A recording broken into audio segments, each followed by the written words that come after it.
Kisah melanjutkan, season pertama yang diketahui pihak dewa sebelumnya telah memenangkan 2 pertandingan Ragnarok melawan manusia. Walau begitu di pertandingan ketiga pihak dewa kalah yang dimenangkan manusia yang diwakilkan oleh Kojiro Sasaki, membuat reputasi para dewa dipertaruhkan kali ini.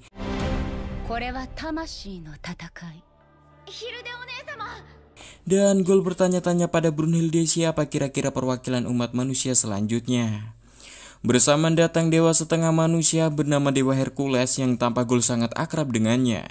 Begitu juga dengan Brunhilde, tapi Gol harus dibuat terkejut mengetahui perwakilan dari pihak dewa selanjutnya adalah Hercules sendiri. Brunhilde sendiri tak terkejut dan mengatakan semoga Hercules beruntung dalam pertarungan ini.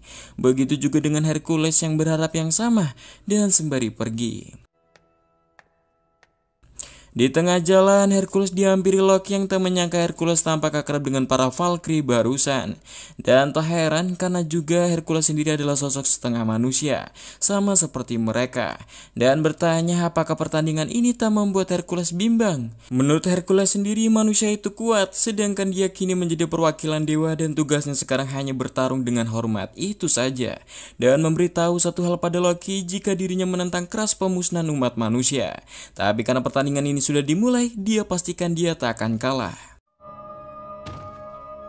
Sementara itu Gol bertanya-tanya siapa sekiranya sosok manusia yang bisa mengalahkan Hercules. Namun nyatanya di sini Brunhilde sudah menentukan perwakilannya, yaitu sosok manusia yang paling ia benci, berdebah di antara para berdebah manusia, membuat Gol panik mendengarnya.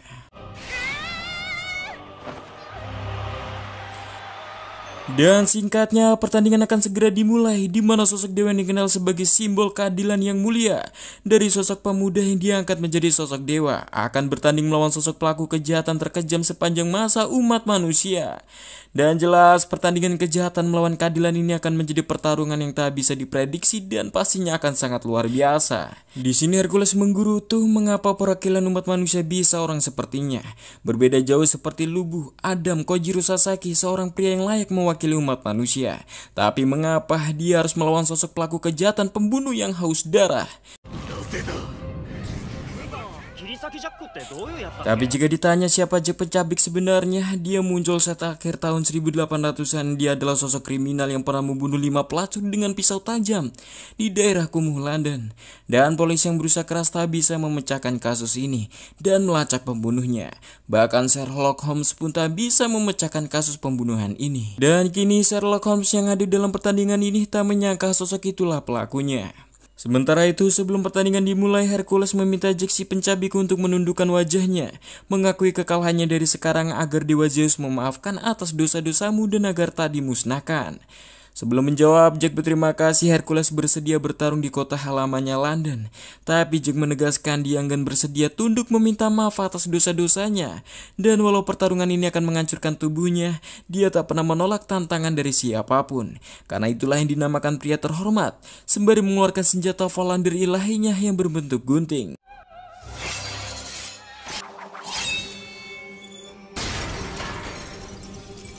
Dirasa keras kepala, Hercules juga mantap akan mengalahkannya. Bersama dengan Jack yang kabur memasuki gang disusul oleh Hercules.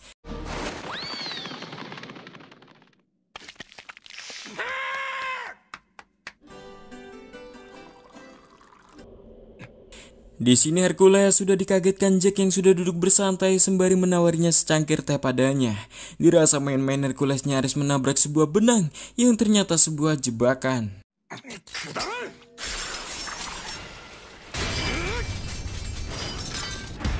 Nyatanya jebakan barusan tak memberikan efek kepadanya, dan Hercules memberitahu jika senjata manusia bukan apa-apa bagi para dewa.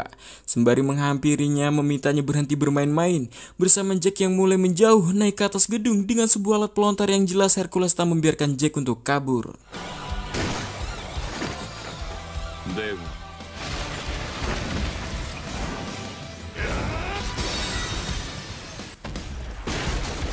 Siapa sangka senjata ilahi gunting Jack sudah hancur di menit pertama, membuat umat manusia mulai kecewa yang nyatanya Jack tak lebih dari manusia sampah kasarnya. Enggan menyerah begitu saja, Jack kembali mengambil senjata pisau dari kantungnya dan balik menyerang.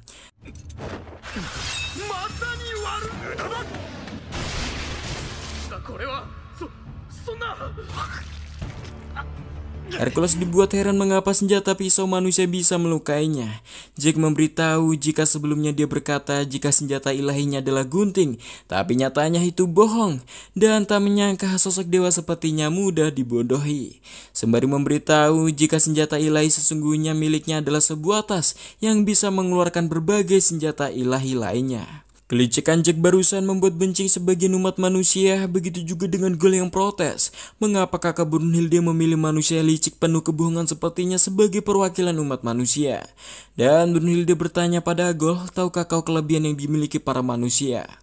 Brunhilde menjawab itu adalah kebiadaban, karena kebiadaban atau kedengkian manusia tak ada batasan, dan Jack sekarang itu adalah jelmaan atau perwujudan kedengkian manusia. Bahkan dengan kedengkian seperti itu mampu melawan sosok dewa yang paling kuat. Hercules yang paham jika lawannya adalah jelmaan kedengkian, terlebih dia adalah pejuang keadilan, maka dia tak akan menyerah bersama Jack yang mulai menyerang. Showtime.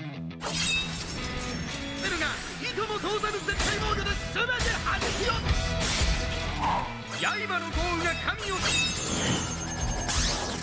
狂気の軌道に翻弄される。あの使いたけ死の前が近づいている。当然一方じゃない。いつの間にか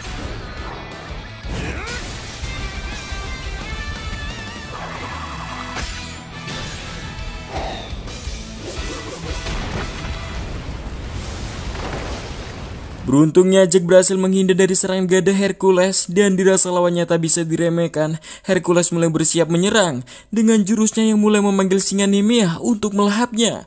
Bersama dengan tato di tubuhnya Hercules yang mulai menjalar, kini gada singa sudah siap untuk melahap.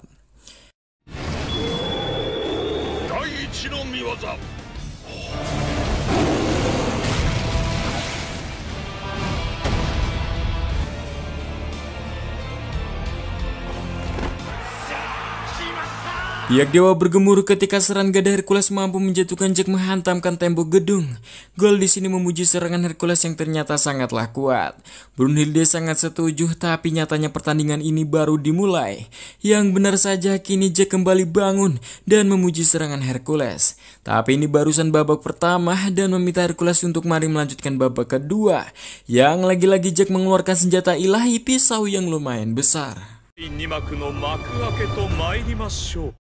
Di momen ini tato Hercules semakin menjalar hampir ke seluruh tubuhnya. Dewa Ares tahu jika tato di tubuh Hercules adalah sebuah harga yang harus dibayar. Diketahui sebelum menjadi dewa, Hercules menyelesaikan 12 tugas untuk menguasai 12 ilmu ilahi. Namun kekuatan itu sangatlah luar biasa, maka harus ada konsekuensinya. Dan setiap Hercules menggunakan kekuatan itu, maka tatonya akan menyebar, yang rasa sakitnya bahkan mampu memingsankan dewa biasa. Dan jika tato itu memenuhi tubuhnya, maka Hercules akan mati dan musnah untuk selamanya. Walau begitu, Dewa Ares mempercayai kemampuan Hercules karena eksistensi kekuatan Hercules bukan tentang fisiknya, tapi kegigihannya yang bahkan tak bisa digoyahkan oleh para dewa. Kemudian scene berpindah ke masa lalu, tepatnya di negeri Yunani yang diceritakan waktu itu dewa masih benar-benar turun ke bumi untuk mengurus manusia. Yang diceritakan di negeri itu ada seorang bocah yang anak sapinya hendak direbut anak nakal, yang padahal sapinya ingin ia tukar untuk membeli obat untuk ibunya.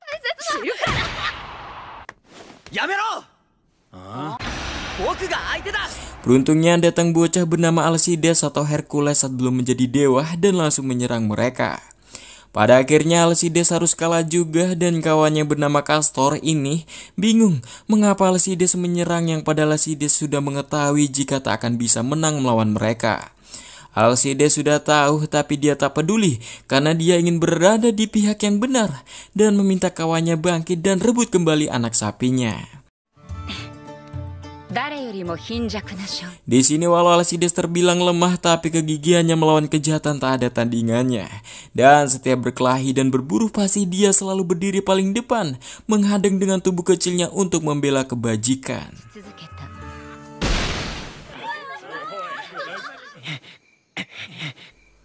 Pada malamnya, Alcides terus melatih tubuhnya agar menjadi kuat dan belum berhak makan sebelum dirinya benar-benar menjadi kuat, membuat temannya Castor ini bingung.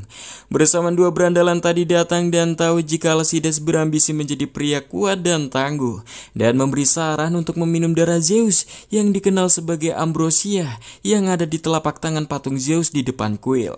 Dan konon ada yang mengatakan jika seorang sejati meminum darah itu maka akan menjadi abadi, tapi jika yang meminumnya bukan pria sejati maka yang meminumnya akan langsung binasa. Tapi rasanya jika Alcides yang meminum pasti akan mati, ungkap mereka mengejek sembari pergi. Castor meminta Alcides jangan nekat, lagian itu hanya sebuah legenda. Alcides paham dan dia juga memang ingin menjadi kuat, tapi rasanya dia tak ada gunanya jika ia mati. Tahun demi tahun berlalu, Alcides yang terus berlatih agar menjadi kuat kini tumbuh menjadi pria gagah dan pemberani, dan tak ada yang berani mengganggunya lagi. Hingga suatu ketika bertepatan dengan majelis penentuan umat manusia 1000 tahun sekali yang lalu, para dewa 74% hampir setuju memusnahkan umat manusia.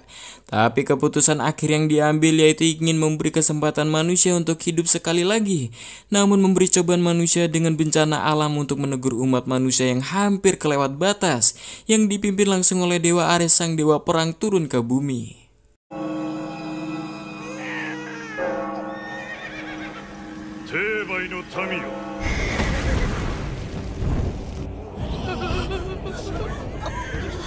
Di situasi ini manusia hanya bisa berputus asa, berpasrah sembari memohon ampunan para dewa. Namun kecuali satu orang yang berdiri menantang langkah Dewa Ares, yaitu Alcides yang paling depan melindungi umat manusia.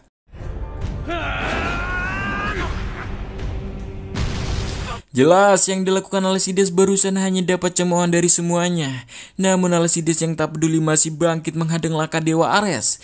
Di sini Dewa Ares cukup kagum dengan keberanian manusia sepertinya dan meminta Alcides berlutut kepadanya, maka dia akan mengampuninya. Alcides heran dengan para dewa yang menciptakan kehidupan sesuka hatinya dan masih juga memberikan penghakiman sesuka hatinya. Dan apakah dewa seegois ini? Sembari menjelaskan jika manusia adalah makhluk yang lemah. Oleh sebab itu ada yang memilih hidup dengan baik dan ada juga yang memilih menjadi jahat.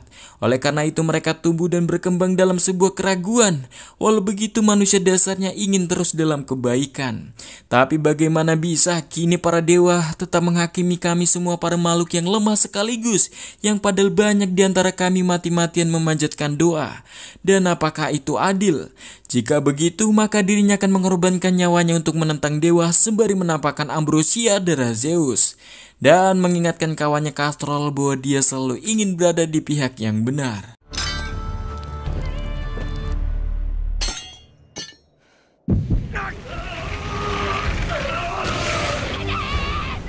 Seketika Alcides merasakan sakit yang dahsyat di tubuhnya dan Dewa Ares menganggap itu adalah hal yang bodoh, mencari kekuatan di luar kemampuannya, dan jelas manusia biasa tak mungkin bisa bertahan setelah meminum darah Zeus. Namun Dewa Ares harus terkejut ketika pria barusan kembali menghadangnya, yang kini tampak lebih kuat, yang bahkan mampu melawan satu pasukan dewa sendirian.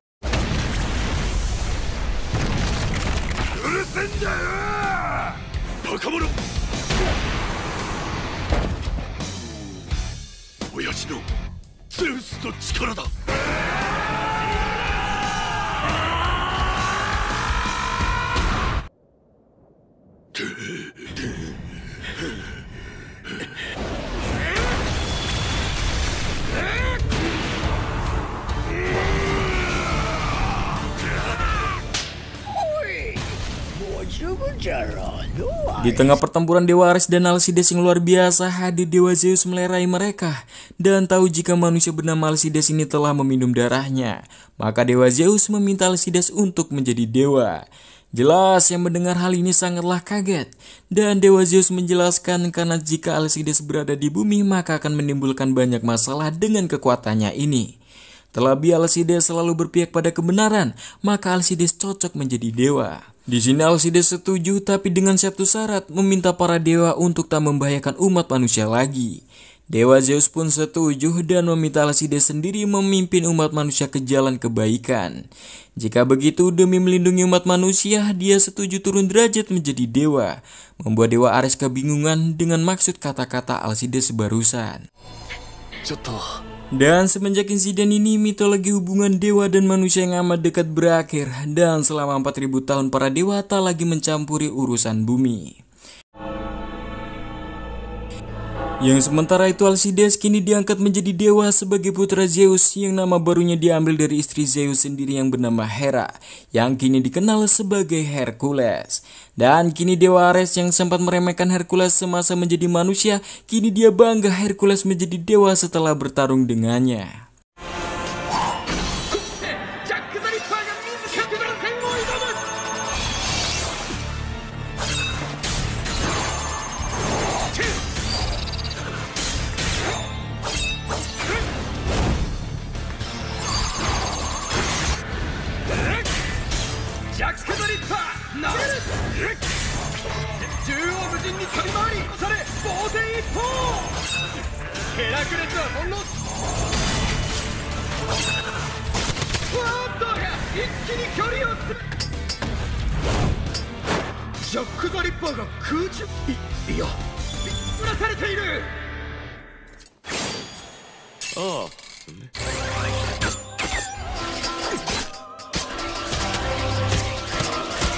Di momen ini Jack menggunakan benang piano yang telah ia siapkan untuk melesatkan pisau-pisaunya, yang tetap saja walau hanya pisau itu bisa berakibat fatal untuk Dewa Hercules, yang kini serangan pisau terus menghujaninya. Enggan berdiam diri menerima serangan Jack, Hercules mulai bersiap melancarkan serangan tugas ke-6 burung penghempas angin burung Stymphaliah, yang nyatanya serangan itu berhasil dan menjatuhkan Jack.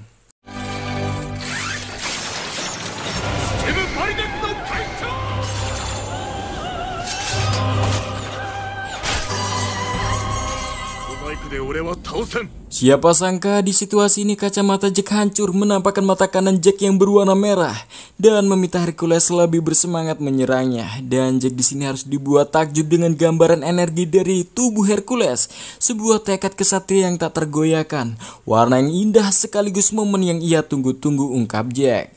Dan siapa sangka untuk pertama kalinya Jack berencana akan membunuh dewa, dan sangat dibuat penasaran kira-kira warna apa yang terpancar dalam raga Hercules saat dewa sepertinya menghadapi sebuah kematian.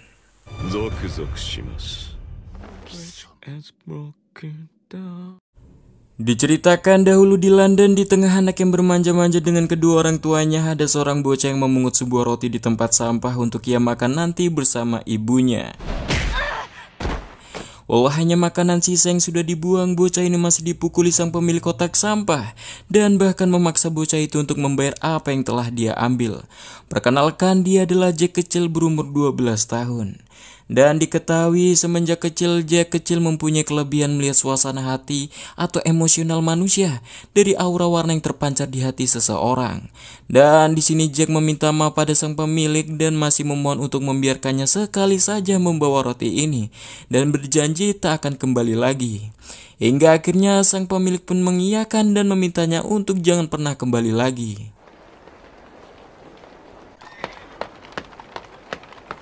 Sesampainya di rumah bordil tempat tinggalnya, Jack menyaksikan ibunya direndahkan oleh seorang tamu dan dibayar murah, yang diketahui ibunya Jack seorang PSK. Di sini Jack lekas menghampiri ibunya yang menanyakan keadaannya, yang ibunya langsung memeluk putranya dan menyadari terdapat luka di lengan Jack, lekas sang ibu membungkusnya dengan kain.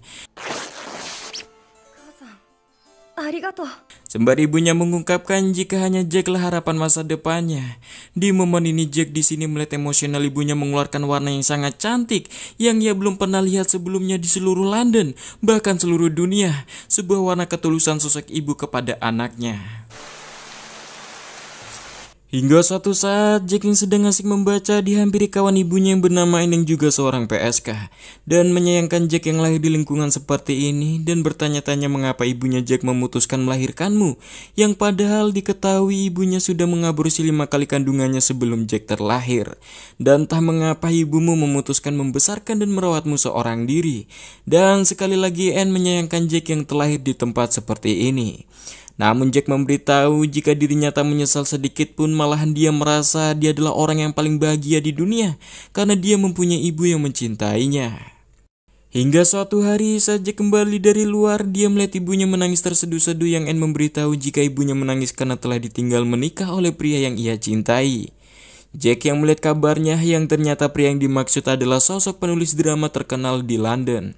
Dan ibunya di sini masih merong-merong menangis mengingat jika pria itu pernah berjanji akan kembali kepadanya saat dia sukses sebagai penulis drama. Jelas Anne di sini sangatlah bingung mengapa ibunya Jack menganggap serius omongan para pelanggan itu, sedangkan para pelanggan sering mengatakan itu kepada para pelacur.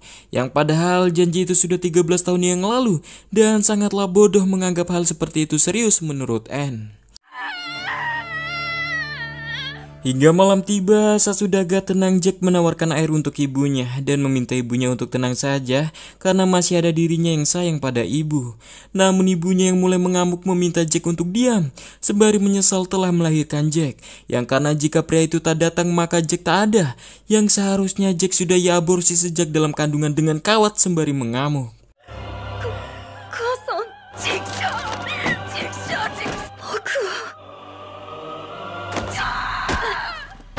Di saat itu juga Jack mulai paham apa yang sebenarnya terjadi. Warna selama ini yang dia lihat, yang dia yakini sebagai kasih sayang ibunya, ternyata bukan untuk dirinya.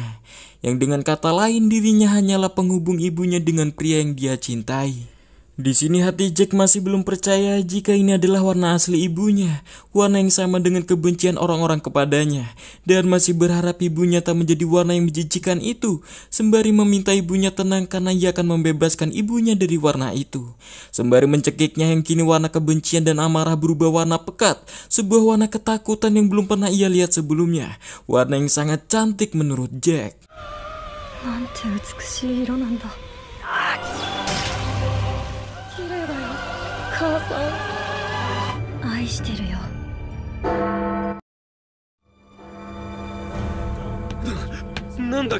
Selanjutnya Jack mendatangi kediaman kekasih ibunya yang dicintainya selama ini yang diketahui bernama Jack Smith.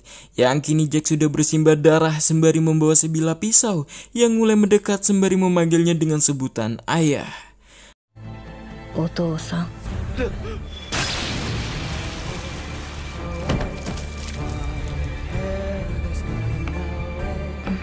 Semenjak itu, Jack menghilang di keramaian kota London.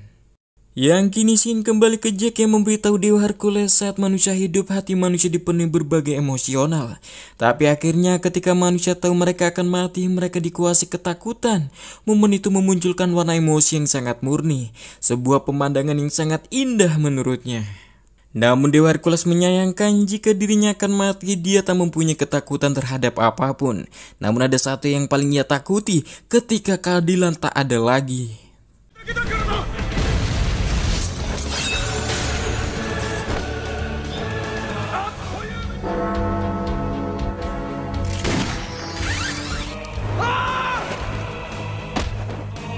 Di situasi ini Jack yang berusaha menghindar dari Hercules mati-matian membajak menara Big Bang sekuat tenaganya. Hercules yang tak tinggal diam mulai memukul menara dengan gadanya, membuat menara itu ambruk dan Jack yang tergantung bertahan di lingkaran jam. Dan untuk mengakhiri pertarungan ini, Hercules mulai menampakkan ilmu ilahi tugas ketujuh dari banteng kereta menyiratkan akhir nyawa dari Jack sang pencabik. Sementara itu Jack yang tak tinggal diam, dia mulai meraih tepi jam yang kemudian dihempaskan. Dan menurut Hercules sendiri, serangan Jack hanya buang-buang waktu saja, karena benda seperti itu tak mampu melukai tubuh sosok dewa.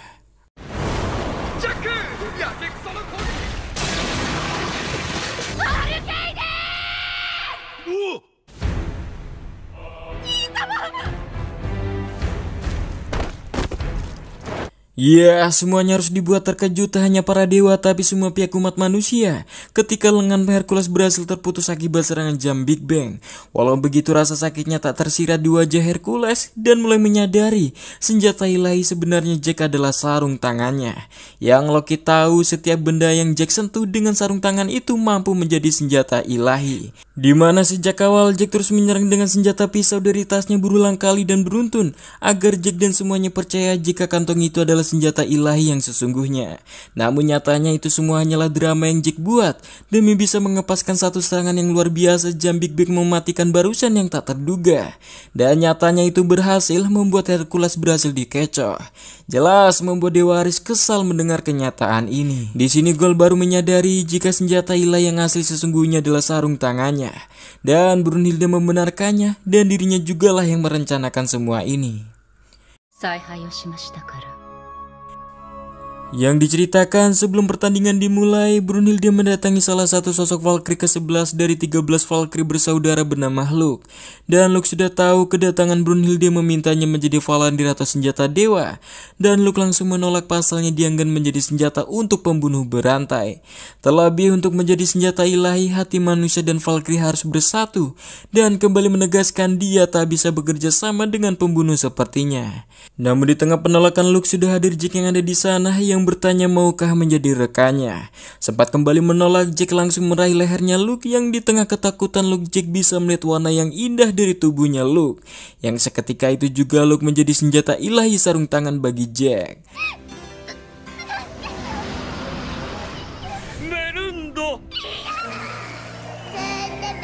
Good girl. Gold di sini mendengar ceritanya menganggap itu sangatlah kejam. Brunhilde memaksa saudaranya Luke untuk menjadi senjata ilahi. Brunhilde pun terpaksa melakukan ini karena kita butuh kekuatan untuk bisa memenangkan pertarungan ini, ungkapnya. Yang kemampuan sarung tangan ilahi itu dibuktikan ketika mengubah batu menjadi senjata ilahi.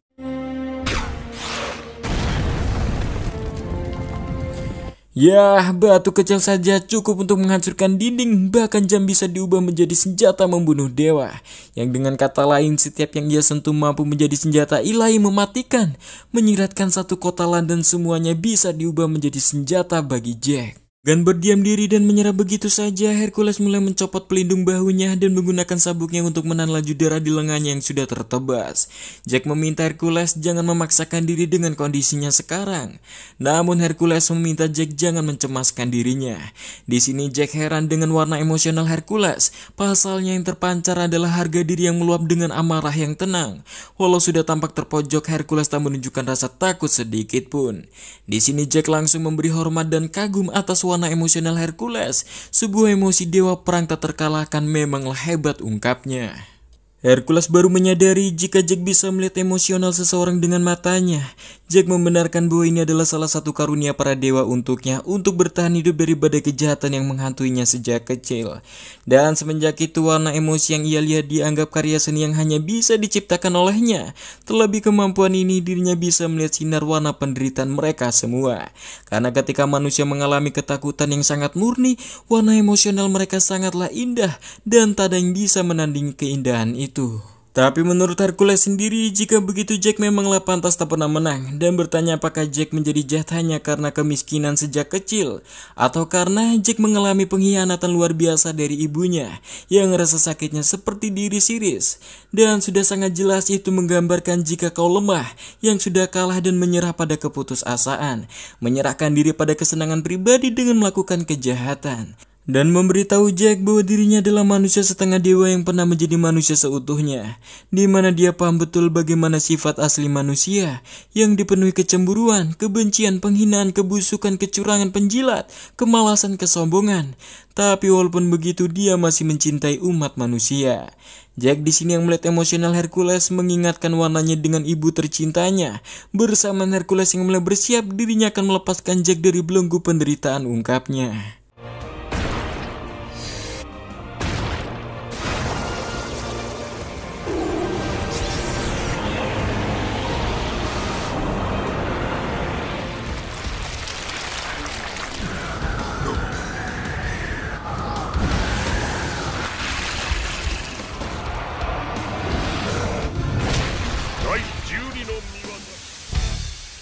Yang kini Jack menggunakan kekuatan nilai tugas ke-12 memanggil sosok anjing penjaga neraka Cerberus yang mengubah penampilannya. Dan momen ini seperti bertarung dengan waktu ungkap Dewa Zeus. Pasalnya sosok Cerberus adalah sebuah wujud kekuatan yang luar biasa. Dan otomatis ketika Hercules menggunakannya maka harus ada harga mahal yang dibayar. Dan jika Hercules gagal melumpuhkan lawannya dengan singkat maka tatonya akan memenuhi tubuhnya dan perlahan akan melenyapkannya. Yang di sini Jack paham jika Hercules kini dalam mode terakhirnya.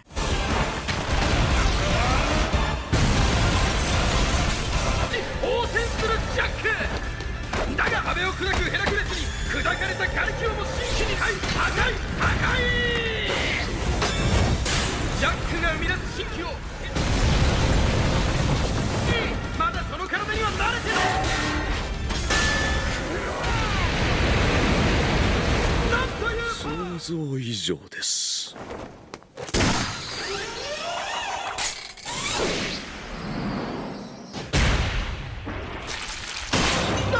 なんというジャック・ザ・リッパーの体を Di situasi ini Jack mengalami kesulitan ketika terjatuh tepat di besi pagar menembus perutnya dan masih berusaha bangun dan mencabut paksa besi itu.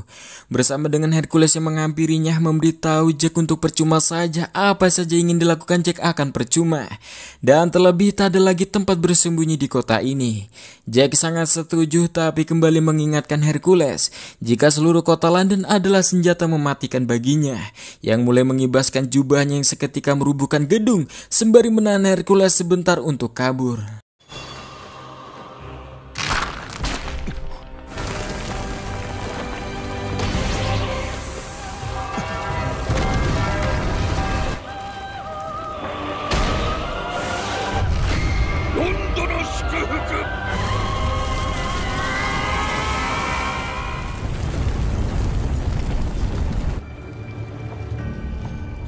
Herakles 兄様 Jelas semua dibuat tak menyangka dengan rencana yang dipikirkan matang-matang oleh Jack menggunakan sebuah gedung untuk menyerang Hercules. Walau begitu para bangsa Yunani dan para dewa meminta Hercules untuk bangkit bersama dengan Hercules yang mulai keluar dari reruntuhan gedung.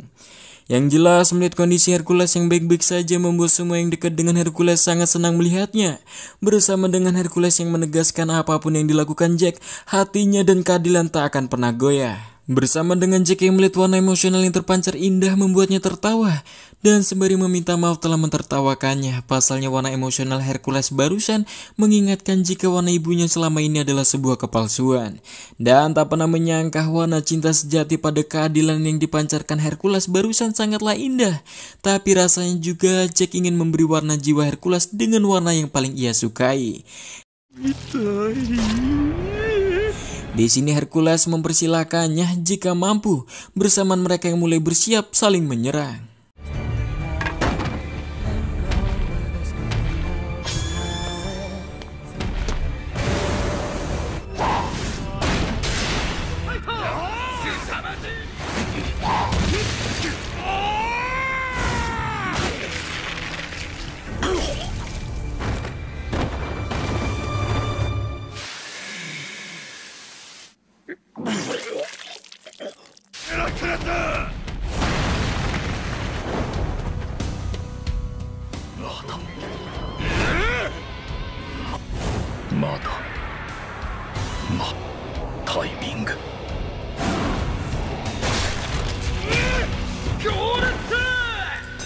Ya, Jack harus terlempar akibat mengenai serangan Hercules yang kini Jack terkapar tak berdaya. Yang jelas momen ini membuat semua para dewa dan bangsa Yunani sangat-sangat bersemangat melihatnya. Yang sementara itu umat manusia tak bisa berharap banyak pada Jack, yang memang sedari awal Jack adalah sosok penjahat, bukanlah orang yang cocok untuk menjadi harapan manusia di pertarungan ini. Sementara itu di bangku penonton, Anne, kawan ibu Jack yang turut hadir geram mengapa tak kalian sendiri yang bertarung melawan para dewa. Sedangkan Jack kini sendirian di sana sedang berjuang. Bersama semua harus dikagetkan ketika Jack kembali bangkit dan mulai menghampiri Hercules dengan jalan terhuyung-huyung. Jack masih berusaha menyerang.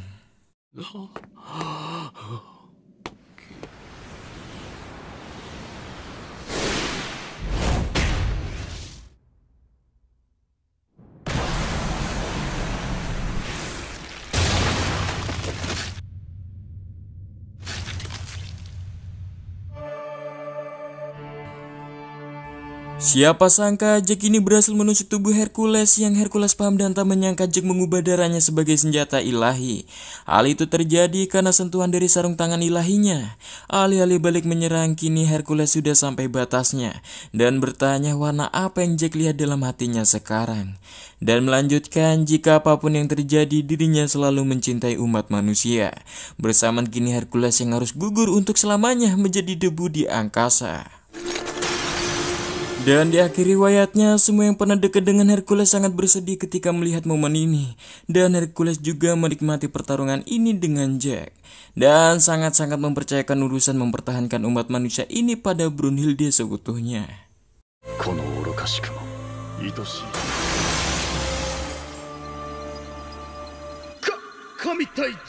Yang kini bisa dipastikan pemenang babak keempat Ragnarok manusia dan dewa adalah perwakilan umat manusia, Jack sang pencabik. Bersamaan Valkyrie Hulk kembali ke wujud aslinya dan menanyakan pada Jack apakah Jack telah puas membunuh dewa. Jack sendiri tak tahu harus menjawab apa, pasalnya emosional seperti ini belum pernah ia rasakan sebelumnya. Luke menebak jika Jack menutupi kesedihan di wajahnya yang tampak biasa saja itu. Bersamaan Luke yang kaget menyadari tubuhnya berlumuran darah dan mulai bergegas ingin mandi. Dan menyarankan Jack untuk lekas ke ruangan kesehatan juga. Yes, Ma.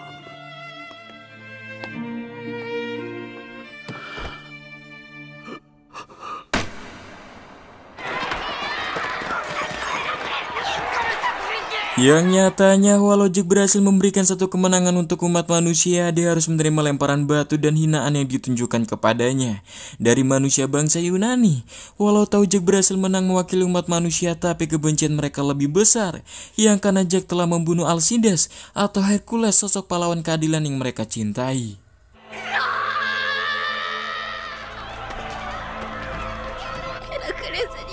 Di sini Gold jelas sangat bersedih menerima kenyataan ini jika Hercules yang ia sangat dekat dengannya telah terbunuh dan menanyakan pada Brunhilde apakah puas melihat ini semua.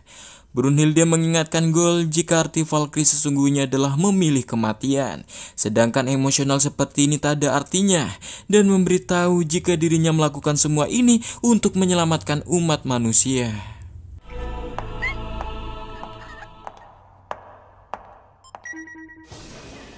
Singkatnya, Brunhilde menyendiri di sebuah ruangan. Dia tak bisa pungkiri bahwa dia juga tak sanggup harus kehilangan dewa Hercules. Dan sebagai penghormatan terakhirnya, Brunhilde mengabadikan air matanya untuk roh Hercules bersama para pejuang tangguh umat manusia yang telah gugur. Dan dia pastikan setelah semua ini selesai, dia berjanji akan ikut menyusul. Sementara itu di sisi lain, para dewa masih belum percaya jika Hercules sang dewa tempur mereka telah musnah, terutama dewa Ares yang tak bisa menahan kesedihannya. Dan kakak Zeus juga khawatir nyatanya manusia mampu meraih dua kemenangan dan berhasil mengimbangi kemenangan para dewa, membuat dewa Zeus tak bisa menahan amarahnya.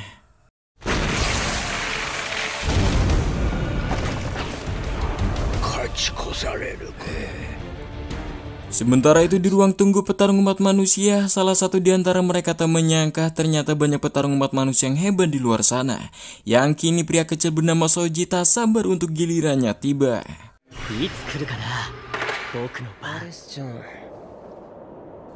Kembali kepada para dewa di mana mereka mulai pergi masing-masing. Loki yang katanya ingin jalan-jalan dan Zeus yang ingin tidur siang. Tapi Ramses tahu jika mereka semua bohong dan masih belum terima kemenangan berhasil diraih umat manusia. Singkatnya, Dewa Loki janjian bertemu dengan sosok sang Buddha di sebuah taman ini dan menanyakan kemampuan yang dimiliki para Valkyrie, mengapa mirip dengan kemampuan sang Buddha, yaitu para Valkyrie di mana mereka manusia setengah dewa bisa berubah menjadi Valon di ratu senjata ilahi. Yang kejanggalan ini sudah ia rasakan di babak pertama. Pasalnya mereka para manusia bisa menahan melawan kekuatan para dewa, bahkan bisa membunuh para dewa juga. Dan bertanya-tanya memangnya apakah senjata ilahi para Valkyrie sekuat itu? Yang jelas cara bermain mereka terbilang curang menurut Dewa Loki. Tapi Loki menyadari kemampuan seperti itu ada di alam spiritual tempat tinggal Buddha. di mana saling mempercayai nyawa satu sama lain dan berbagi takdir, maka bisa mengeluarkan kekuatan penuh dari fisik dan spiritual. Dan seingat Loki, nama kekuatan itu dikenal dengan Samavadana. Dengan kata lain, para Valkyrie tak hanya berubah menjadi senjata ilahi begitu saja, melainkan mereka mempertaruhkan nyawa mereka demi mendapatkan kekuatan untuk melawan para dewa. Yang kemudian Loki meminta pendapat dari Sang Buddha dari asumsinya barusan. Namun di sini Sang Buddha tak paham karena narasi Loki terlalu panjang dan meminta Loki untuk mempersingkat pertanyaannya barusan menjadi satu kalimat saja. Jika begitu Loki langsung to the point bertanya apakah Sang Buddha pengkhianat, mengetahui sejatinya Buddha adalah sosok manusia yang mencapai keagungan. Dan dijawab Sang Buddha, jika itu memang benar, memang kenapa? Koros.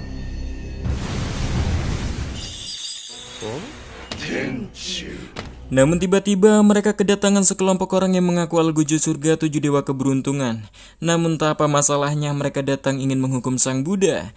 Tapi Buddha sendiri di sini tak mengenal mereka, dengan sedikit ekspresi yang mengejek, membuat dewa keberuntungan ini mulai geram.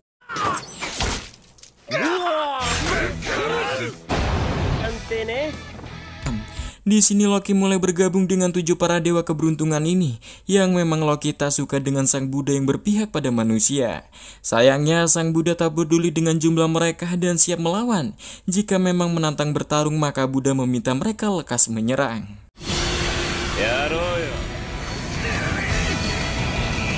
Namun datang Kojiro Sasaki yang heran, di langit para dewa juga sangat berisik ternyata. Ditambah kini di hadapannya ada segerombolan orang melawan satu orang. Sungguh dewa dan manusia tak ada bedanya menurutnya. Loki bingung mengapa Kojiro ada di tempat ini, bukankah tugasnya sudah selesai. Kojiro sendiri menjawab dia datang karena dia tak suka orang lain main kroyok, dan menegaskan jika ia akan membantu Sang Buddha. Jelas membuat dewa keberuntungan ini bingung, beraninya sosok manusia menantang sekelompok dewa di sini.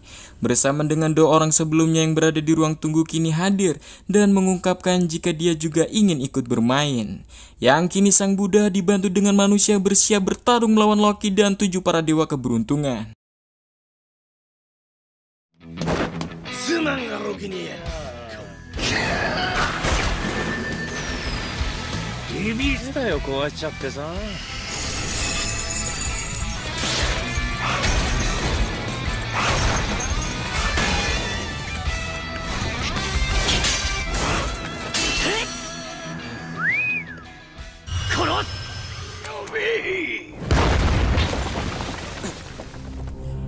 Yang tiba-tiba pertarungan mereka dihentikan Dewa Zeus dengan tinjunya dan menyarankan untuk menggunakan energi untuk urusan yang lain saja. Dan menambahkan jika dia tak tahu apa permasalahannya kali ini, tapi meminta sesama para dewa tak boleh berkelahi di saat seperti ini.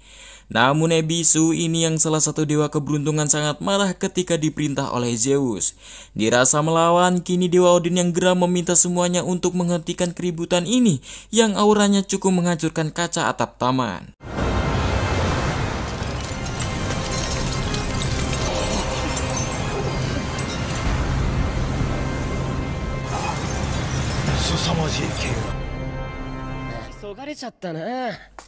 Setelah insiden barusan, Dewa Loki sudah tak bernafsu untuk bertarung dan mulai pergi.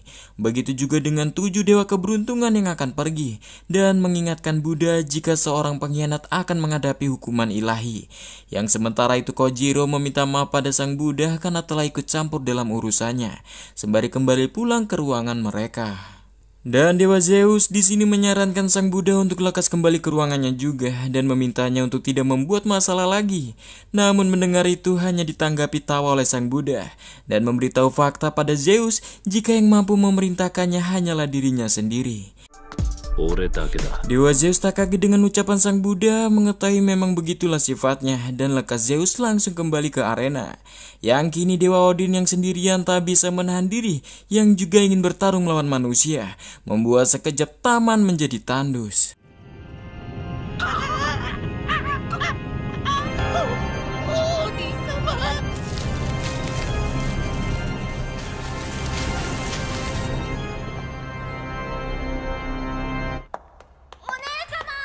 Sementara itu, kini situasi seimbang, 2 kemenangan bagi manusia dalam Ragnarok ini.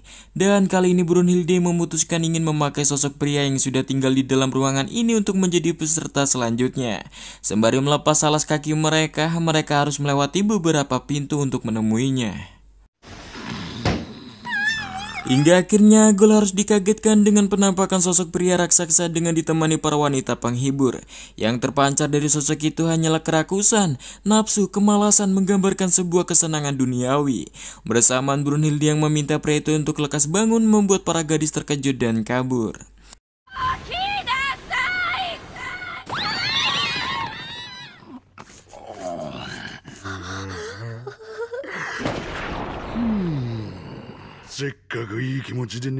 Pria besar ini kesal mengapa di tengah tidurnya yang nyenyak dia harus dibangunkan. Apakah Brunhilde ingin mengajaknya bercinta sembari melompat? Dengan sigap Brunhilde menahan lajunya dan memuji energinya yang sangat kuat. Yang diketahui pria ini bernama Raiden, menyiratkan pada Gol jika sosok di depannya adalah sosok pegulat pro terkuat dalam sejarah umat manusia yang bernama Tamemon Raiden. Dan di sini Raiden langsung bertanya siapa gadis yang akan menjadi pasangannya. Bersamaan Brunhilde yang memanggil saudaranya yang bernama Truth.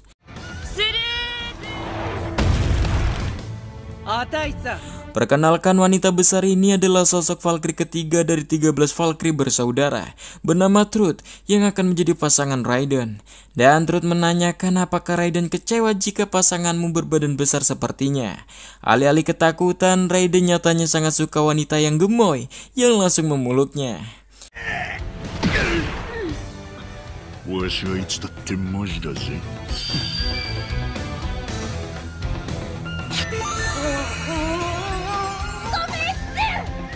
Jelas Gol dibuat kaget ketika saudaranya Truth yang terkenal garang mendadak berubah menjadi wajah feminim ketika ia tiba-tiba merasa nyaman pada pandangan pertama. Dan saat itu juga persatuan tubuh mereka pun dimulai. Singkatnya, kini pertandingan kelima segera dimulai dengan dimodifikasi arena sama seperti arena sumo di Jepang. Yang kini Heimdall mulai memanggil perwakilan umat manusia dari sudut timur, seorang ahli seni bela diri yang hebat yang lahir di negeri Jepang. Yang bahkan pertarungannya kali ini dihadiri ribuan para pesumo. Bahkan sosok Yokozuna pertama Kajinosuke Tanikaze ikut hadir, hingga Yokozuna kelima Kisaburo Onogawa. Yang kini keluarnya perwakilan umat manusia disambut dengan gerakan dasar sumo.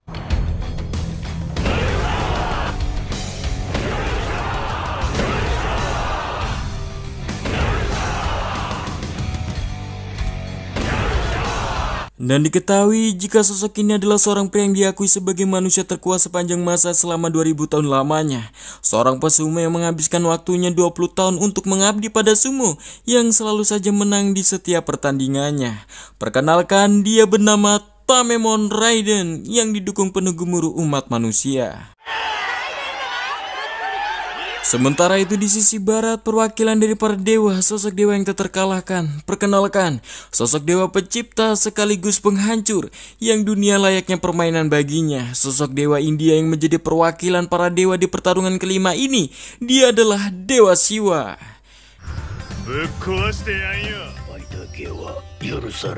Dan kini dua perwakilan dari pihak manusia dan dewa sudah bertemu. Dewa penghancur Siwa melawan pesumo Tamemon Raiden. Dirasa sudah siap, pertandingan pun dimulai. Di sini tampak para dewa India mendukung penuh Dewa Siwa, bahkan tampak istri dan putranya Ganesha berteriak memberi semangat untuk sang ayah. Namun sementara itu Dewa Siwa harus dikagetkan dengan Raiden yang sedang melakukan ritual sumo, menebar garam guna menyucikan arena. Bertanda Raiden mulai bersiap. Shio?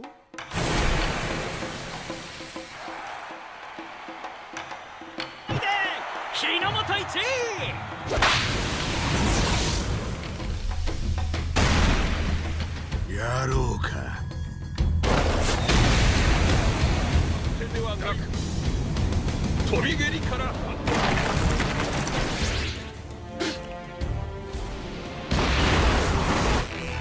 なめんな。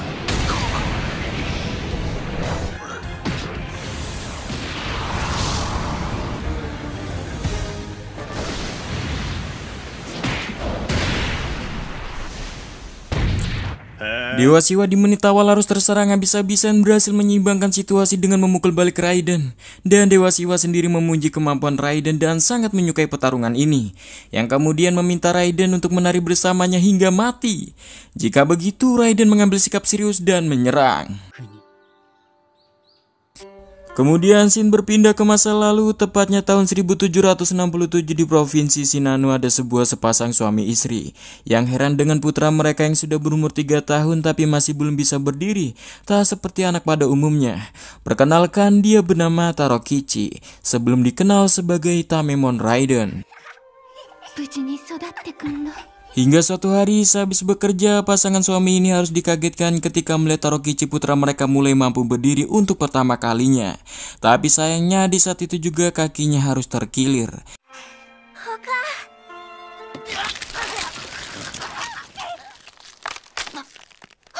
Membuat tulang kaki dan bahkan tangannya seketika patah.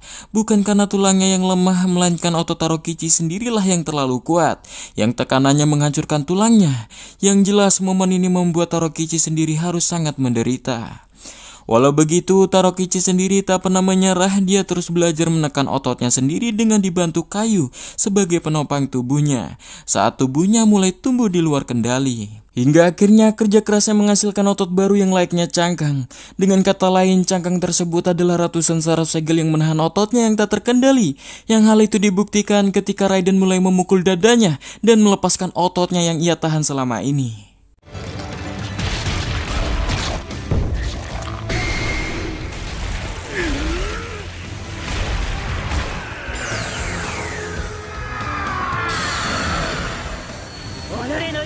Ya, Brunhilde dibuat bersemangat melihat momen ini. Pasalnya otot Raiden yang dulu hampir membunuhnya kini berhasil ia kendalikan seutuhnya, menyiratkan kemampuan Raiden yang tak terbatas. Hal itu bisa terjadi pasalnya itu adalah bantuan dari Truth yang menjadi senjata ilahi bagi Tamemon Raiden. Yang diketahui otot Raiden tumbuh dengan kecepatan yang tak normal. Walau begitu, Raiden berhasil menciptakan otot baru guna menjadi segel menahan ototnya yang tak terkendali. Tapi beruntungnya berkat senjata ilahi yang menyatu dengannya, Raiden telah berhasil membebaskan semua ototnya. Yang berarti lawan Dewa Siwa sekarang adalah sosok manusia terkuat dalam sejarah umat manusia. Yang kini Raiden untuk pertama kalinya bisa bertarung dengan seluruh kemampuannya. Raiden yang merasakan perubahan dahsyat di tubuhnya meminta Dewa Siwa untuk jangan mengecewakannya, sembari mengawali menyerang.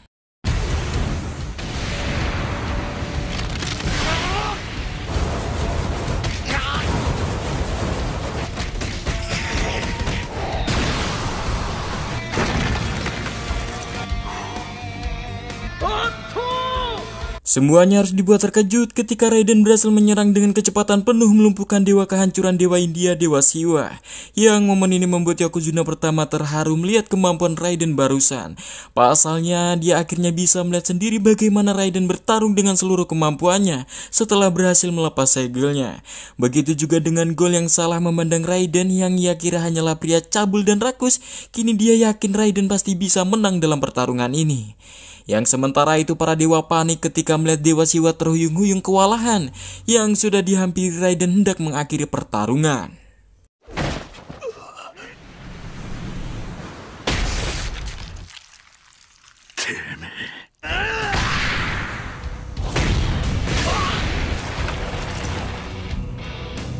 Siapa sangka serangannya berhasil ditahan kepala Siwa sembari mengungkapkan jika kepalanya cukup keras jika hanya menahan serangan Raiden. Dan kini giliran Siwa balik menyerang dengan tinjuan beruntunnya.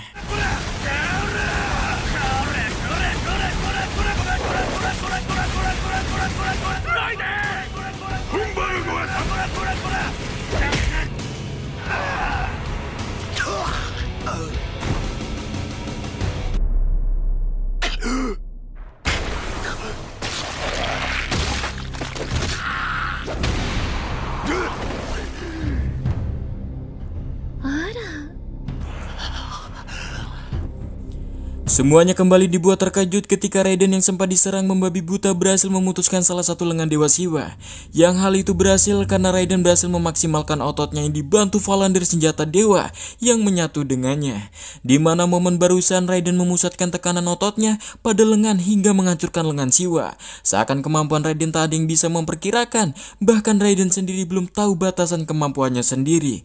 Terlebih kini Valkyrie yang menyatu dengan Raiden adalah Valkyrie ketiga dengan julukan si perkasa. perkasa. Yang jelas momen ini membuat umat manusia bersemangat mendukung penuh harapan mereka Raiden. Dan sebaliknya para dewa dibuat ketakutan tentang hal yang lebih buruk akan terjadi pada Siwa. Akan tetapi berbeda dengan para dewa-dewi India yang mengenal jelas siapa Siwa. Dan yakin jika Siwa mampu mengalahkannya. Mengetahui Siwa adalah dewa terkuat di antara mereka semua para dewa India. Begitu juga dengan Siwa yang bisa merasakan dukungan penuh dari semua para pendukungnya. Dan tak mungkin dia mengecewakannya. Dan meminta maaf pada Raiden jika kali ini mungkin dia akan membunuhnya. 壊させてもらうぜ。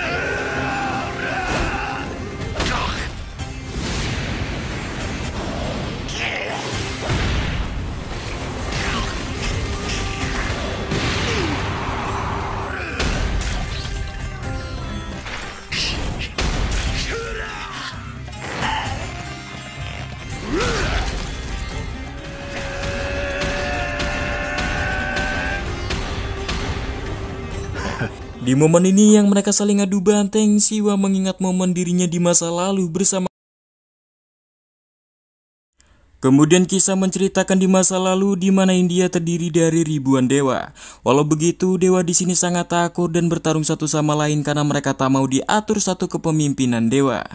Sementara itu di sudut berbeda di wilayah India ditinggali dua dewa yang tak terlalu dikenal walau bukan pemimpin wilayah ini, tapi mereka terkuat di wilayah ini.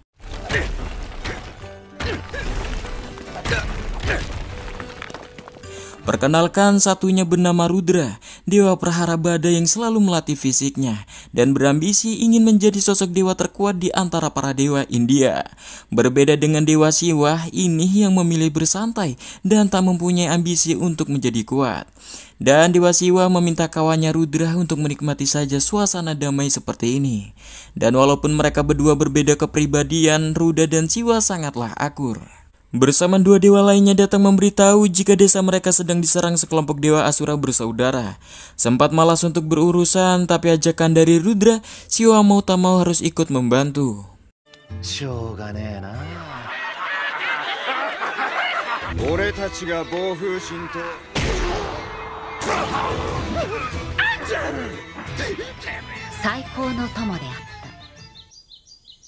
Setelah rampung mengusir dewa Asura bersaudara, mereka yang tengah bersantai, Rudra mengungkapkan jika dia mempunyai keinginan untuk mendaki puncak tertinggi dunia India.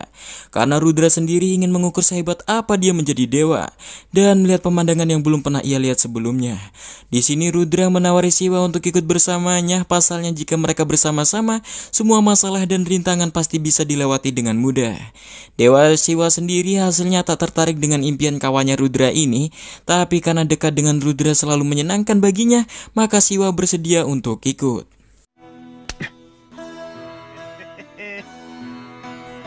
Singkatnya dalam perjalanan mereka, Siwa dan Rudra diajak dan dicemooh para dewa lain karena mereka berambisi menjadi dewa terkuat di antara mereka. Akan tetapi ketika Rudra dan Siwa bersatu, semua rintangan yang menghadang mereka mampu mereka lewati, yang pada akhirnya ejekan semua para dewa menjadi rasa hormat.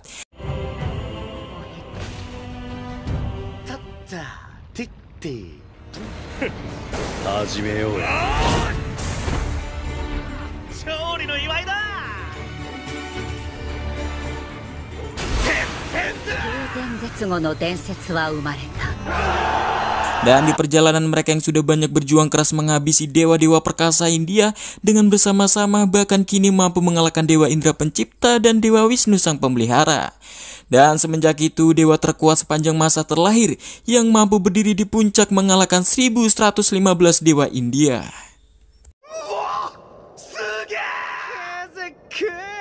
Dan singkatnya mereka berhasil memanjat puncak tertinggi India dan Dewa Siwa dibuat takjub dengan pemandangan yang belum pernah ia lihat sama sekali sebelumnya. Terlebih Siwa masih tak menyangka mereka berdua berada di puncak menjadi dewa terkuat India. Namun sayangnya Rudra menawari Siwa untuk bertarung. Pasalnya hanya satu dewa yang berada di puncak menjadi dewa terkuat. Terlebih Rudra penasaran siapa yang terkuat di antara mereka. Yang jelas momen ini sangat tak disukai oleh Siwa jika dia harus bertarung dengan sahabatnya sendiri. Tapi mau gimana lagi jika begitu Siwa bersedia dan meminta jadikan pertarungan ini tarian yang terbaik.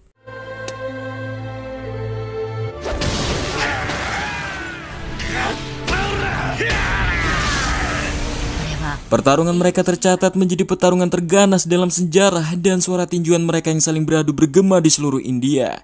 Dan keringat mereka berubah menjadi hujan. Dan momen ini adalah momen yang menyenangkan sekaligus menyedihkan yang belum pernah mereka rasakan sebelumnya. Hingga akhirnya saat itu pun tiba. ルドラこっからだぜ頼む殴らせないで参ったしてくれ Di mana Rudra yang terus-terusan bangkit walau kewalahan dari serangan Siwa dan Siwa sendiri sudah tak sanggup melayangkan tinjunya, berharap Rudra tak nekat untuk menyerang. Sayangnya tekad dan impian Rudra jauh lebih besar ingin menjadi dewa India terkuat. Mendengar ungkapan sahabatnya itu, Siwa tertunduk dan mengaku kalah, namun Rudra lebih dulu mengatakan mengaku kalah dan tak bisa ia pungkiri jika ia sudah tak mampu menandingi Siwa. Akan tetapi Rudra berpesan, jika ada yang melawanmu sekuat tenaga, maka begitu juga denganmu, kau harus melawan dengan sekuat tenaga juga, jangan menjadi lemah, karena hal itu lebih sakit daripada kematian. Namun di sini Siwa bingung dengan perkataan Rudra, pasalnya ini adalah impiannya menjadi yang terkuat. Nyatanya Rudra di sini sudah melupakan impiannya, mengetahui Siwa bisa mengalahkannya, dan mengakui Siwa adalah dewa terkuat di antara mereka semua, 1116 dewa India sembari pergi.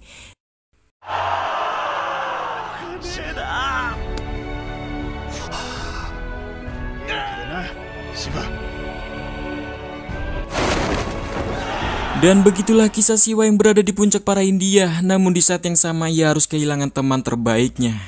Yang Shin kembali ke arena, sekarang Siwa pastikan dia tak akan kalah dari siapapun. Yang sementara itu tampak Rudra dan dewa terkuat lainnya turut hadir, dan yakin Siwa mampu mengalahkan Tamemon Raiden. Yang kini Siwa mulai menari tarian perangnya. 芝にのみ許されし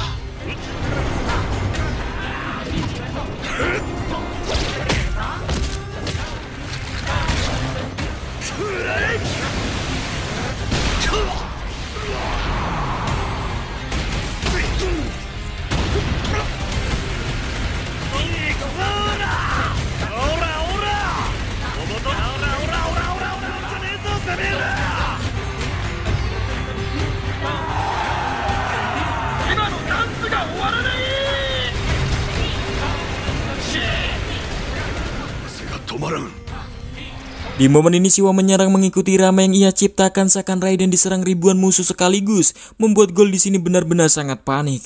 Tapi Brunhilde meminta Gol perhatikan baik-baik lengan Raiden, di mana kini Raiden mulai memusatkan otot lengannya. Jelas di sini Siwa tak merasa gentar, mari tentukan otot atau tariannya yang lebih kuat. Tapi tanpa sadar kini tubuh Siwa mulai terbakar karena tariannya yang terlalu ganas. どっちが上かしら燃えているんですよあのすさまじいオラオラオラオラわざくらめ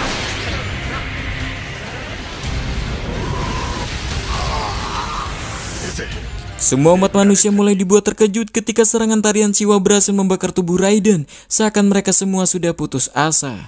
Berbeda dengan Tamemon Raiden yang menanggapi serangan barusan dengan tersenyum. Kemudian kisah kembali ke masa lalu, di mana awal Raiden mengenal Sumo yang kini Raiden atau Tarokichi berusia 5 tahun yang sudah bisa berdiri normal. Dan kini sedang melihat kawannya sedang bermain sumo, hingga yang paling kuat di antara mereka menantang Tarokichi untuk mencobanya. Dan dengan senang hati Tarokichi mau melawannya. Begitu juga dengan pria ini yang tak akan serius melawan Tarokichi, mengetahui Tarokichi baru belajar berjalan.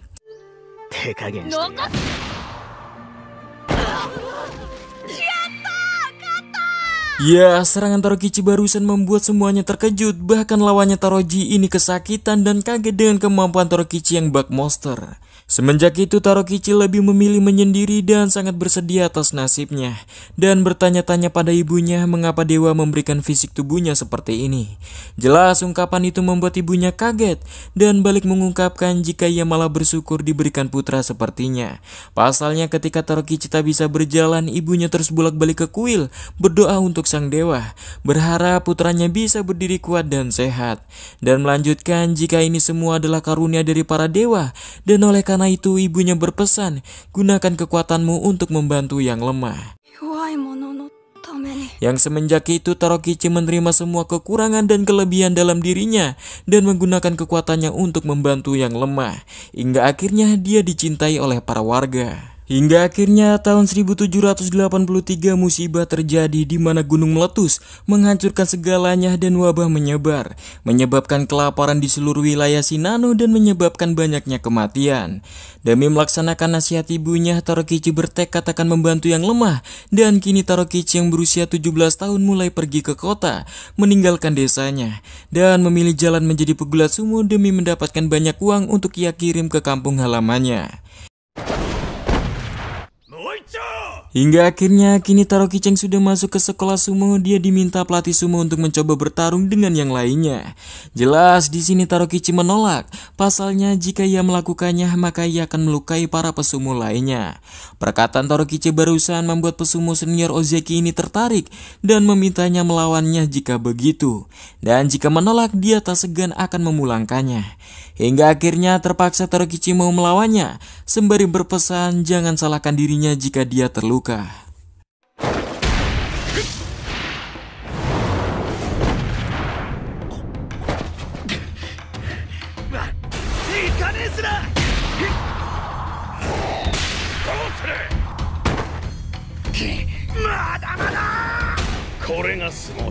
Siapa sangka dirinya bisa kalah dari Yokozuna pertama Ozeki dan membuat Tarokichi semakin menyukai sumo. Semenjak itu Tarokichi terus berlatih latihan dasar sumo, seperti angkatan kaki, menyeret, sorongan terbuka, menghabiskan waktunya berhari-hari hanya untuk berlatih, karena dengan olahraga ini dia bisa menggunakan semua tenaganya. Singkatnya, tahun 1790 untuk pertama kalinya Raiden bertanding perdananya di wilayah Matsue, di mana setiap lawan Raiden dibuat kaget dengan kekuatan fisik dari Raiden yang kurus tapi sulit untuk didorong.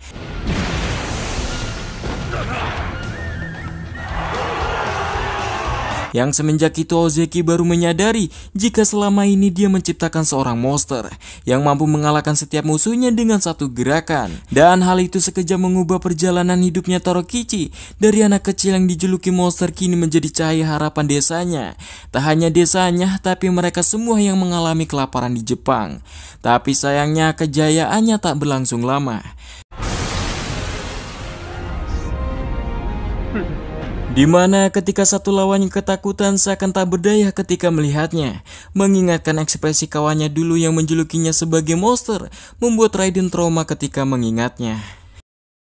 Hingga akhirnya Ozeki yang heran menghampiri Raiden dan bertanya mengapa hari ini Raiden sengaja untuk kalah. Sembari menangis, dia mengungkapkan jika ibunya pernah berpesan untuk menggunakan kekuatannya ini untuk membantu yang lemah.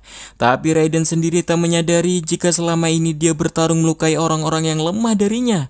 Namun Raiden sendiri tak bisa berbuat banyak, karena dengan cara inilah dia bisa memberi makan orang-orang di kampung halamannya. Tapi semenjak kesadaran itu, Raiden mengunci teknik-teknik mematikannya dan mulai tak menggunakan 4 teknik terlarang yang ia kuasai. Dari sorongan terbuka, tamparan terbuka, kuncian ganda, dan bantingan depan. Walau sudah tak menggunakan teknik mematikannya, Raiden masih terus menang dan mengirimkan uang yang ia dapat untuk di kampung halamannya. Dan singkatnya, karir Raiden dalam dunia sumo selama 21 tahun telah mendapatkan gelar Ozeki. Dari 285 pertandingan, Raiden menang 254 kali dan 10 kali kalah, 14 kali tanpa hasil, 2 kali seri, dan 5 kali tanpa bertanding. Tingkat kemenangannya 96,2%. Dan dikenal dengan julukan Rikishi yang tak tertandingi. Tapi semua orang tak menyadari jika ia pensiun dari sumo, Raiden tak pernah benar-benar menggunakan kekuatannya setiap bertanding. Yang kini gurunya meminta Raiden tunjukkan kemampuan sumonya, yang nyatanya kini Raiden belum sama sekali mengeluarkan kemampuannya, yang mulai membebaskan tubuhnya dan membuat tubuhnya secara alami bereaksi. Dewa Siwa yang tak takut dengan serangan Raiden selanjutnya mulai menantangnya. Sementara itu kini Raiden mengambil kuda-kuda dan memilih serangan terbuka, salah satu teknik terlarang miliknya yang dahulu tak bisa ia kendalikan, tapi berkat Valkyrie Truth yang menyatu dengannya kini Raiden bisa mengendalikannya.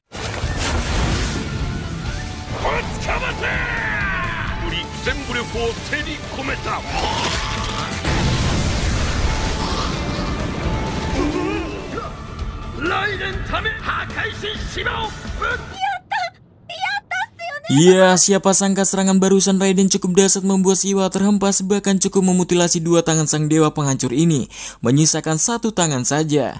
Tapi nyatanya serangan barusan belum cukup membuat Dewa Siwa menyerah.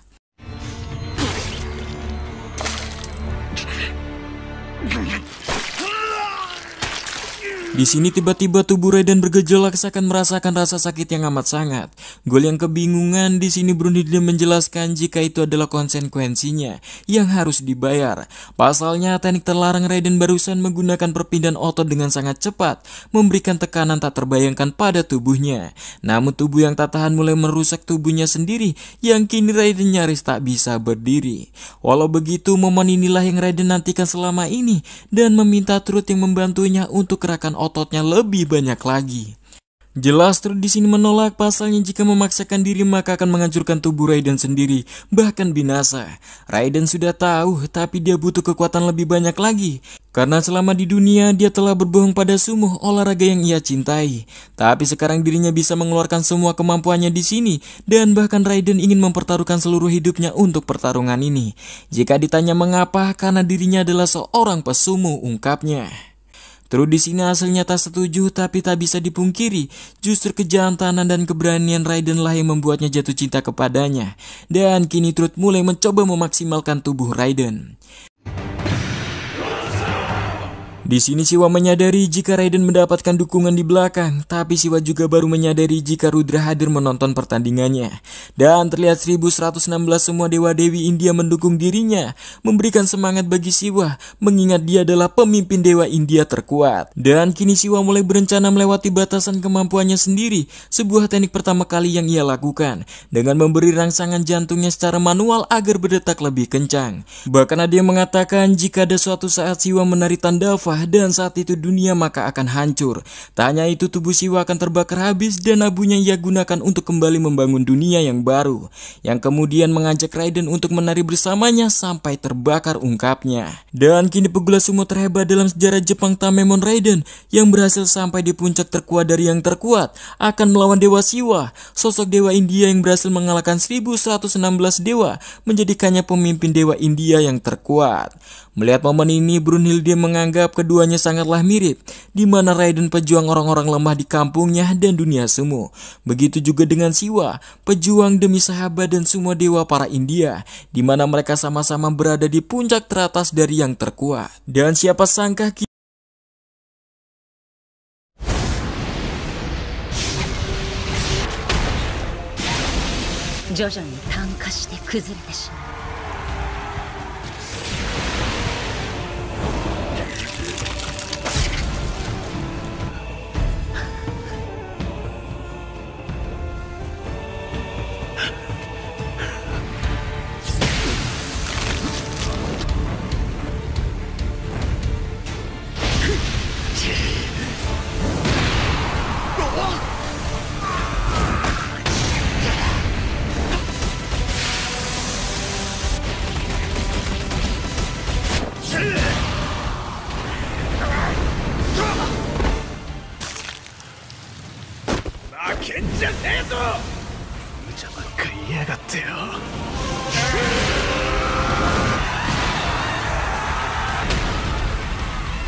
ya, tendangan Tandava Dewa Siwa tak mampu ditahan lengan Raiden, mengharuskan tangannya terbelah. Walau begitu, Raiden sama sekali tak menampakkan ekspresi kesakitan sedikit pun di wajahnya. Namun ia malah berterima kasih, pasalnya berkat Dewa Siwa, dia bisa menggunakan segenap kemampuannya, dan sangat tak menyesal. Dan sekarang Raiden meminta Truth untuk keluar dari tubuhnya. Yang jelas Raiden tak suka dengan momen seperti ini, jika mereka yang baru bertemu harus berpisah. Tahu Raiden akan melakukan bunuh diri, Truth menolak untuk keluar. Pasalnya sejak awal dia telah berjanji untuk selalu dengan pria yang ia cintai untuk selama-lamanya. Raiden kagum dengan pacar barunya ini, menyiratkan Truth akan ikut dengan Raiden apapun yang terjadi. Tampak Gol yang belum siap untuk kehilangan saudaranya lagi, dan kini Raiden akan menerima mentah-mentah serangan dari Dewa Siwa. Di sini Siwa sembari memenggal kepala Raiden kagum dengan perkasan Raiden yang tak pernah berlutut atau terjatuh dalam pertarungannya hingga akhir. Dan Siwa sangat berterima kasih pada Raiden karena berkat dirinya mereka menciptakan pertarungan terbaik sepanjang masa. Bersamaan kini Truth dan Raiden hancur menjadi debu di angkasa. Dan bisa dipastikan pemenang kelima Ragnarok antara manusia dan dewa dimenangkan Siwa, sosok dewa penghancur. Di sisi lain tampak semua sumo bersedih karena mereka harus kehilangan pejuang mereka. Kemudian tampak dua Yokozuna guru Raiden meminta semuanya jangan bersedih. Raiden sudah sangat puas mengerahkan seluruh kemampuannya pada sumo, olahraga yang ia sangat cintai. Walau sulit menahan air matanya, Yokozuna pertama ini meminta semua para pejuang sumo jangan iringi kematiannya dengan tangisan. Pasti Raiden sendiri tak akan suka dengan hal itu. Yang secara bersamaan mereka mengiringi kepergian Raiden dengan hentakan kaki ala pesumo, di mana hentakan kaki mereka sudah bergemuruh layaknya untayan doa untuk ketenangan Raiden di surga. Sementara itu Dewa Siwa sudah dikagetkan dengan kehadiran sahabatnya Rudra yang percaya jika Dewa India terkuat pasti mampu mengalahkan Tamemon Raiden. Yang jelas membuat Dewa-Dewi India lainnya bingung mengapa Dewa Siwa masih bisa tersenyum dengan kondisinya yang seperti ini.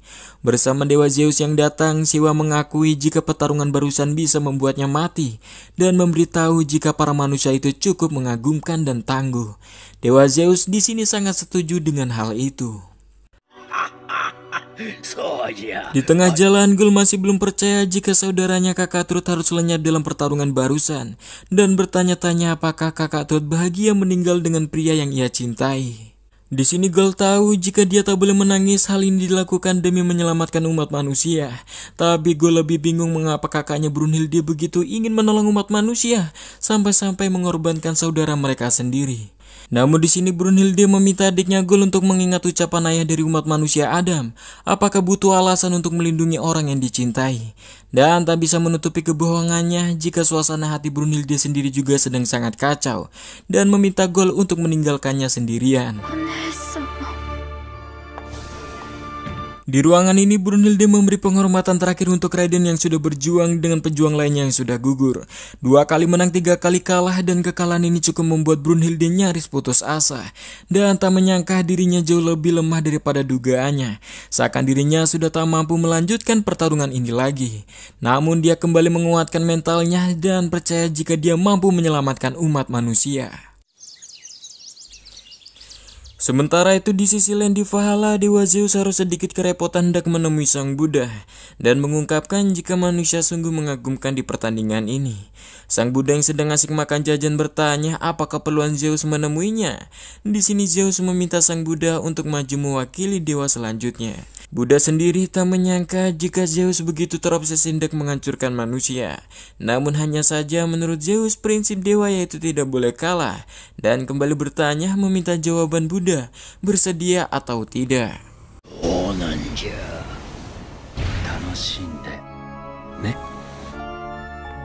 Sementara itu di lorong, Gol mulai sadar jika dia terlalu egois, tak menyadari jika selama ini kakaknya Brunhilde menopang sendirian memperjuangkan umat manusia dan memutuskan kembali untuk membantunya.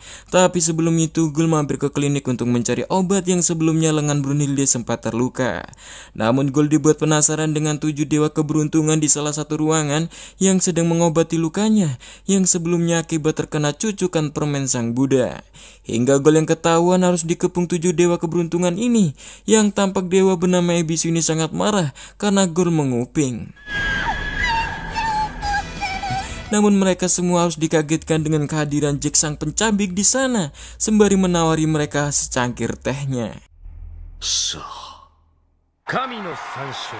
Singkatnya, pertandingan akan segera dimulai yang hasil sementara dewa berhasil merebut 3 kemenangan dan manusia 2 kali kemenangan, menyeratkan manusia selangkah menuju kebinasaan. Yang kini pertarungan ke-6 akan diperkenalkan peserta dari pihak dewa. Sosok dewa yang dahulu pernah menuntun jasmani umat manusia keluar dalam kesesatan. Sosok dewa penerang dalam kegelapan. Perkenalkan, dia adalah Sang Buddha. Di sini Sang Buddha lekas merebut Toa Heimdall dan memberitahu semuanya para penonton jika dia akan bertarung di pihak umat manusia. Jelas narasi barusan cukup membuat semua para dewa geram mendengarnya. Yang kemudian Sang Buddha mulai menunjuk Dewa Zeus sembari mempertegas jika para dewa tak ada yang mau membantu umat manusia, maka biarkan aku saja. Dan jika ada yang menghalanginya, maka akan kubunuh mereka semua, ungkap Sang Buddha secara lantang. 邪魔する神なら俺がやる。